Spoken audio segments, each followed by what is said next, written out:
September 16th, 2024, Sean Diddy Combs walked into a New York hotel with a group of friends wearing a trench coat. What he didn't realize was that the feds had been waiting for him, and on this very day, he would lose his freedom, probably forever.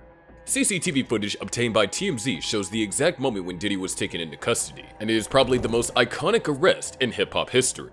Watch how federal agents took Sean Diddy Combs into custody. He's seen in this video entering the Park Hyatt Hotel in Midtown Manhattan with others when agents from Homeland Security Investigations approach and separate him. They place Combs under arrest and lead him out the front door in handcuffs.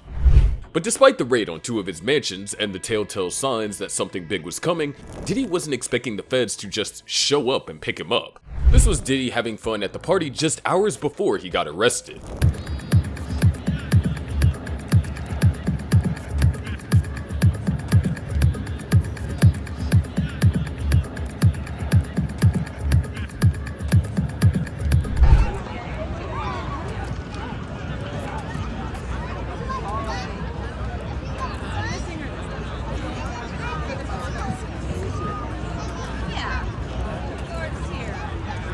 Another clip, obtained by TMZ, showed him hanging out with his friends just before he was picked up, so it was obvious he definitely didn't see this one coming.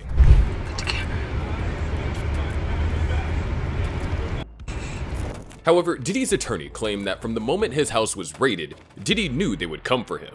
Apparently, that was a major reason why he was in New York to begin with. Important thing, even more important than the passport, is that Mr. Combs came to New York on September 5th. As soon as we realized that this indictment was going to be coming down in a matter of weeks, maybe months, but sometime soon, Mr. Combs got on a plane, left his home in Florida, flew to New York.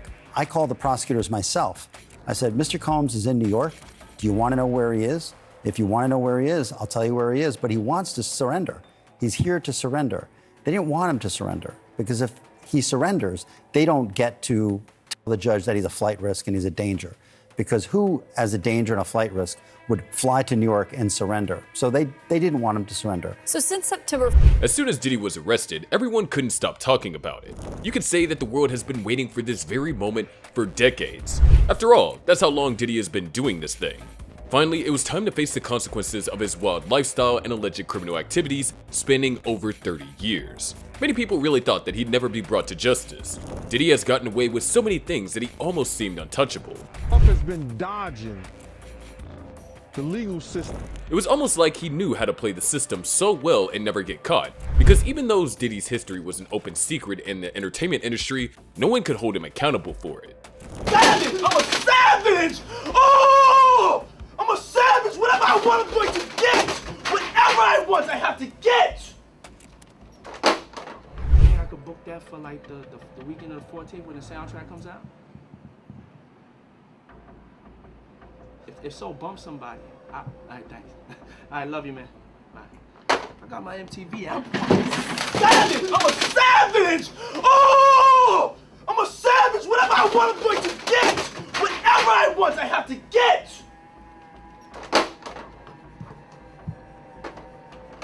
Yes! One of the many instances where, like, power and, you know, this guy could get whatever he wanted. Listen, the matter is, he untouchable now? I mean, you got the wife thing, you got the pop thing, you got this thing, you got the fab thing, and I mean, like, is he untouchable? Like, everybody talking about they gonna bring him down. Ain't nobody bringing Diddy down. You heard me? Diddy is the Don. Don Diddy, Don. It's safe to say that this particular clip didn't age well, because now that Diddy's in jail, it doesn't look like he'll ever be able to get out. But why did the feds wait for so long to arrest Diddy? I mean, the signs were all there. I'm like Kennedy. You feel me? He like Clinton. I was the president for shit. Yeah, man. Yeah. That's OG. Was that a sound? But I did. 12 years to write this book. He gave me they mentioned it in the DVD about the hip hop car, and they said that if rappers didn't shoot one another up, somebody didn't get raped, or somebody didn't get robbed, they would provide an incident for something to go down because they were setting hip hop up for destruction. Now, this homo dude, hold that, what's his name? Puffy, P. Diddy, whatever he called himself this week. He was one of the ones that orchestrated some of these things. Now listen, there was a gentleman that he hooked up with, a fashion designer, a gay fashion designer, who who put the implantable biomicrochip inside of the tag on the jeans. And what they did was they put a medium tag on the large jeans. So when the brothers went to go buy the clothes, they would sag and they'd naturally be big. Do you think Diddy was an FBI informant? You think the feds had him? I think that they knew about him a long time ago, and there's certain situations that came out, like this guy, paperwork, found some information where Puff was seeing a federal agent in D.C. And it popped up. He had an appointment with a federal agent in D.C. What year? And I think 91. Somewhere when he was that early? That early. I don't know why or what was the situation. It came out. Wow.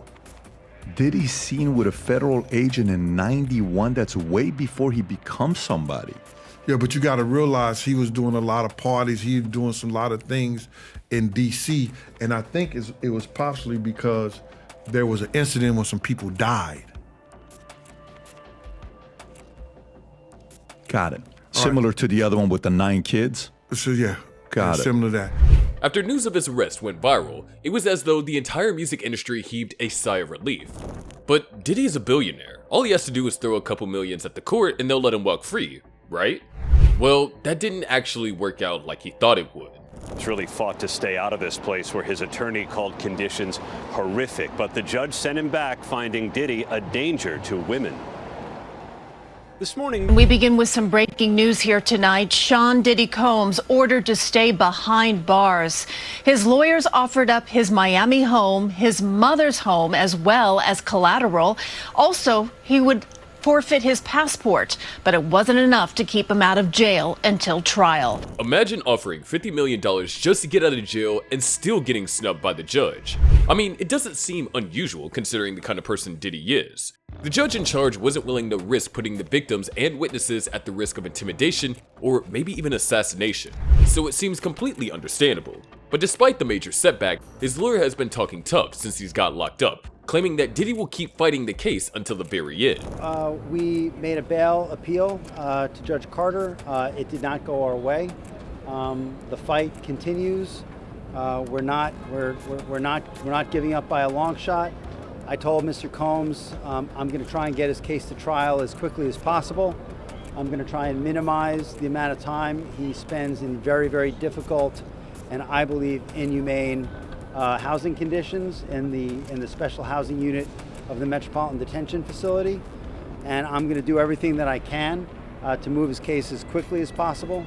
I understand that the government has a great amount of electronic devices that they have to download and provide to me, but everything's on the government's timetable, nothing's on the defendant's timetable, and they're going to have to accommodate me and him and give us a quick trial, and I'm going to be pushing for that. I've been with him since 8 o'clock this morning, and it's about almost 3 o'clock now. He's just laser focused, he's engaged, he's helpful, he's confident. You know, we're going through our defense as we do every day, and his spirits are relatively good. I mean, you know. Even with the number of victims who have taken legal action against Diddy, he seems to be pretty confident about walking away from all of this. Motion, and we've talked about this on a previous sidebar, so I'm going to get to this before I get into the news stop. But they wrote, this case does involve extreme and unusual circumstances, but none that typically foreclose bail or warrant forcing Sean Combs to defend himself from a prison cell.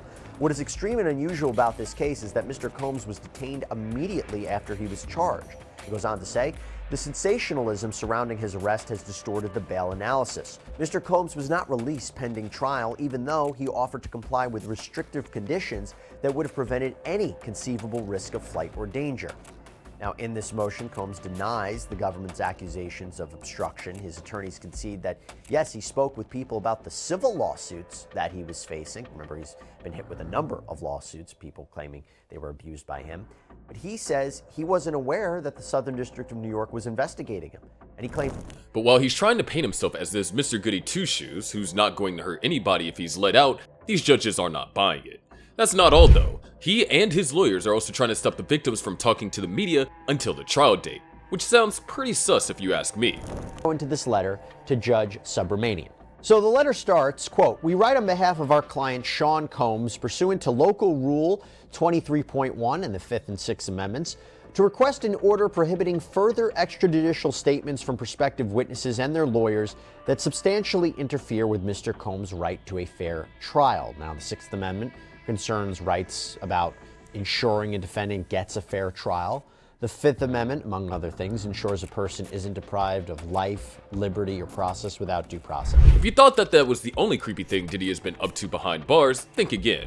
A couple of days ago, Diddy's lawyers sent a letter to the New York judge, asking him to force the prosecutors to reveal the names of the anonymous accusers in his sex trafficking case. Is asking a judge to order the prosecutors in his criminal case to turn over all the names of the alleged victims that are referenced in the indictment. Because in the indictment, they don't name anyone. Except for victim number 1, who we can assume is his ex-girlfriend, Cassie. But there are statements in the indictment about, for decades, Diddy coercing, abusing, threatening women and others for his own sexual gratification.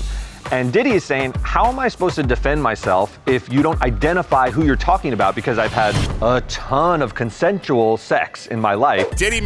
He also been trying to get out of jail for a while now because according to him, this would make it easier for him to meet his lawyers and plan a solid defense for his trial.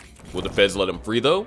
That's most likely never gonna happen. Hear about yesterday's bail hearing. That bail hearing was with the magistrate judge. The magistrate judge is primarily administrative. She is the one who really does the intake and just really processes him in. Today's hearing is with a district court judge, and this is the judge that will hear his case, that will hear the evidence, that will hear the motions, and will be his judge throughout the trial. So it's not an appeal per se. This is just assigned to his district court judge, who is the arbiter and the final determination of whether or not he will get bail. Got it. Lisa, let me...